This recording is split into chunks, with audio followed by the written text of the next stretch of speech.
রাগের মাথায় আপনি সন্তানকে বললেন তুই মর, ফেরেশতারা বলল আমিন। তোর ভবিষ্যৎ অন্ধকার, ফেরেশতারা বলল আমিন। রেগে মেগে আপনি আপনার মেয়েকে বললেন জীবনেও তোর কপালে স্বামীর ভাত জুটবে না, ফেরেশতারা আবারও বলল আমিন। আচ্ছা, আপনি না সেই ব্যক্তি যে তার নিজের জীবনের চাইতেও সন্তানকে বেশি ভালোবাসেন? আপনি না সেই ব্যক্তি যে তার সন্তানের জন্য হাসতে হাসতে নিজের জীবনটাও দিয়ে দিতে পারেন? আপনি না সেই ব্যক্তি যে আল্লাহর কাছে নিজের চাইতেও সন্তানের জন্য বেশি দোয়া করে? তাহলে কি করে নিজের হাতে নিজের সন্তানের এত বড় ক্ষতি করতে পারলেন? Doesn't make any sense.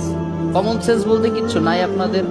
আপনারা কি জানেন না আপনাদের রাগের মাথায় বদদোয়া করাগুলো ফেরেশতারা আমিন বলে? দাওয়াতুল ওয়ালিদ আলা ওয়ালাদিহি, বাবা মা তার সন্তানের জন্য যেই দোয়া করে সেটা ভালো হোক কিংবা বদদোয়া হোক, আল্লাহ সেটাই কবুল করে নেয়। এজন্য খবরদার, নেভার কার্স ইউর চিলড্রেন। রাগের মাথায় কখনো সন্তানকে অভিশাপ করবেন না। খুব বেশি রাগ উঠে গেলে তার জন্য উল্টা ভালো দোয়া করেন। কাবা শরীফের একজন ইমাম আছে, ইমাম আল কালবানি। তার মায়ের যখন প্রচন্ড পরিমাণে রাগ উঠে যেত,